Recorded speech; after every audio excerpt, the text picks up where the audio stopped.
Okay, standard 7, civics, lesson number 1, introduction to our constitution, page number 63. Okay, so in this lecture, we will learn about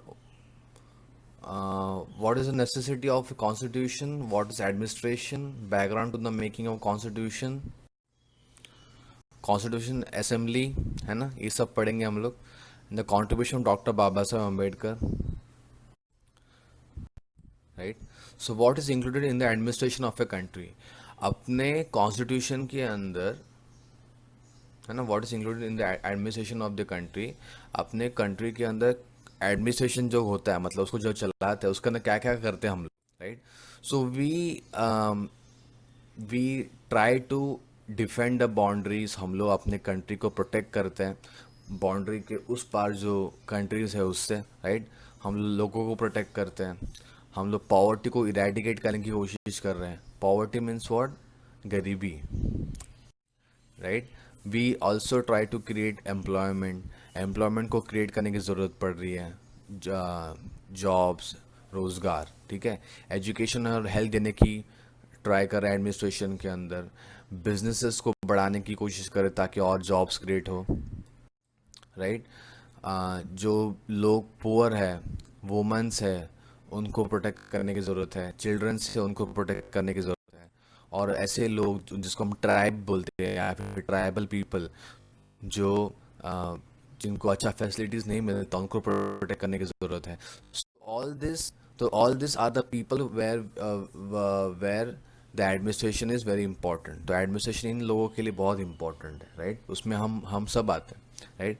in short, governments in modern times have to take decision related to the different issues, right from the space research to public cleanliness. मतलब हर एक चीज़, मतलब साफ सफाई से लेकर space तक, space research तक, सारी चीज़ें एडमिनिस्ट्रेशन के अंदर आती है. जहाँ पे भी कुछ प्रॉब्लम्स है, उसको सॉल्व करने के लिए एडमिनिस्ट्रेशन इज़ वेरी इंपॉर्टेंट. और एडमिनिस्ट्रेशन कॉन्स्टिट्यूशन के हिसाब से होता है. करेक्ट. तो दिस इज गवर्नेंस और administration. Background to the making of the constitution. अभी कॉन्स्टिट्यूशन बना कैसे. Right. So the process of making the constitution started in 1946. 1946 में इसकी शुरुआत हुई. राइट. जब भी अब when did we got independence on 15 August 1947. Right. So उसका कॉन्स्टिट्यूशन बनने का स्टार्ट कभी हुआ 1946 में.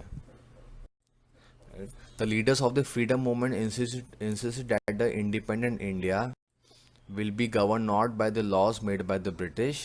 मतलब उन्होंने ये बोला कि ब्रिटिश का जो लॉज था उसके हिसाब से इंडिया को चलाना नहीं है. We will have a different law.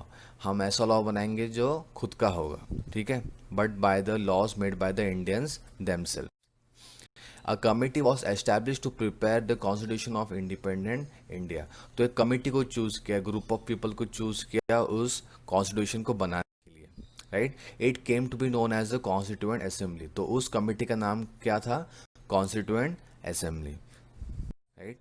So now what is the meaning of constitution assembly और उसमें कौन कौन थे. India became independent on August 15, 1947. Correct. Right.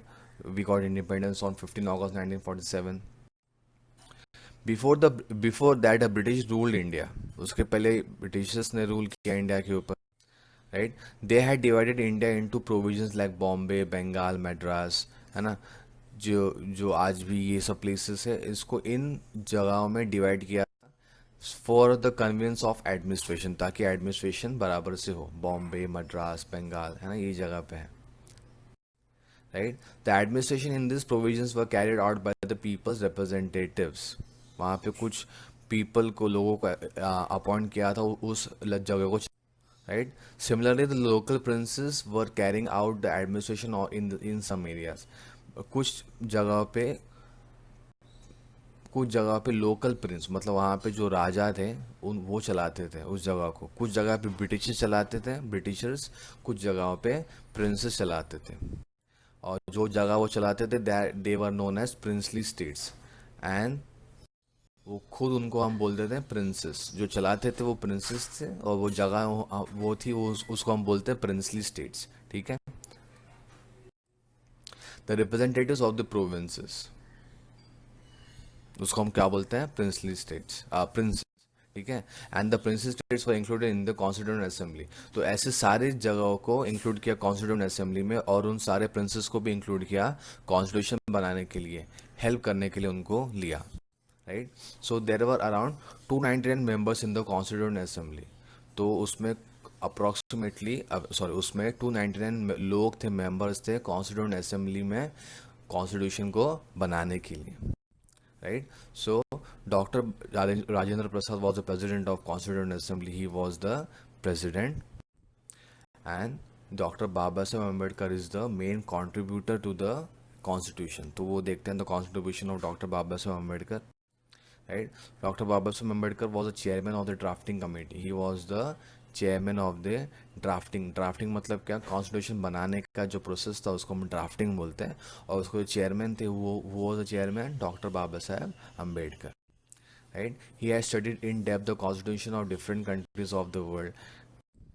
He studied and contemplated day and night to draft our constitution. उन्होंने अलग अलग countries का constitution को पढ़ा था, और इस बेस के ऊपर उन्होंने इंडिया का कॉन्स्टिट्यूशन को ड्राफ्ट किया, डे एंड नाइट काम करके, right? The draft constitution prepared by him was presented to the Constituent Assembly, and this draft was presented to the Constituent Assembly, जिसके चेयरमैन थे, प्रेसिडेंट थे doctor Rajendra Prasad.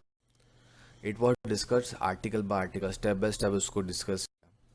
Many amendments was suggested by the different members. बहुत सारे changes, amendment means what, changes किया था उस, right. So doctor Baba Saheb Ambedkar handle the task of presenting draft. उन्होंने draft को प्रेजेंट किया, और जो भी questions, various question raised on him, उन्होंने उसको आंसर किया, आंसरिंग, ठीक है, making changes in the draft as per the suggestions of the constituent assembly and making every provision of the constitution flawless. And because of his contribution the constitution is almost flawless. Flawless मतलब क्या, उसमें कोई भी गलती नहीं है, ठीक है। Due to his contribution toward the making of the constitution, doctor Baba Saheb Ambedkar is called as architect of Indian Constitution. Because of this reason he is also known as the architect of Indian Constitution, because उन्होंने contribute किया India के constitution को बनाने के लिए, right? The Constituent Assembly enacted the Constitution and adopted it on 26 November 1947. इस constitution को accept किया इंडिया ने on 26 November 1940, and because of this, therefore 26 November is observed as Constitutional Day, right? So therefore this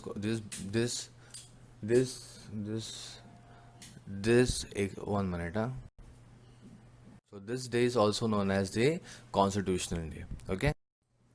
The country began to be governed because according to this constitution, according to this constitution, पूरे India को governance मतलब govern करना start किया, ठीक है, मतलब country का administration start हो गया according to this constitution, to this provision of the constitution from 26 जनवरी 1950।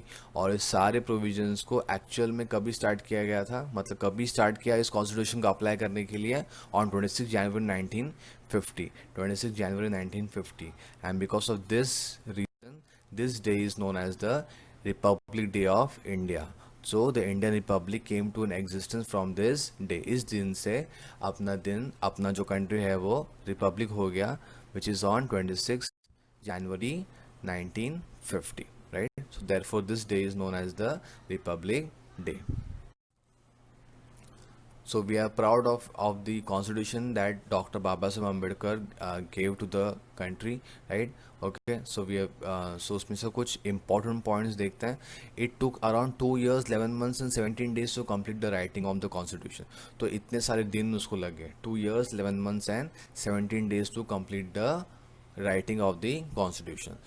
There are 24 parts, 395 articles and 8 schedules in the original constitution, right? So original constitution में इतने सारे parts और इतने सारे articles थे, अभी भी उसमें बहुत सारे changes हो रहे हैं, right? When compared to USA's constitution, there are only 8 articles, but अपने यहाँ पे कितने हैं, 395 articles हैं, right? So कॉन्स्टिट्यूएंट असेंबली में जो लोग थे उसको हम देखते कौन कौन थे उसमें. सो फर्स्ट डॉक्टर राजेंद्र प्रसाद, देन पंडित जवाहरलाल नेहरू, डॉक्टर बाबा साहब अम्बेडकर, सरदार वल्लभ भाई पटेल, मौलाना आज़ाद, Sarojini Naidu, J B Kripalani, Rajkumari Amrit Kaur, Durgabai Deshmukh, Hansaben Mehta, and the adviser to the constitution was BN Rao. ठीक है, उन्होंने वो एक लीगल एडवाइजर थे, मतलब उन्होंने एडवाइस किया कि कॉन्स्टिट्यूशन को कैसे बनाएंगे, right. He was BN Rao. So this comes to the end of the chapter. So I'll give the question answers of the chapter in the next lecture. Till then, thank you.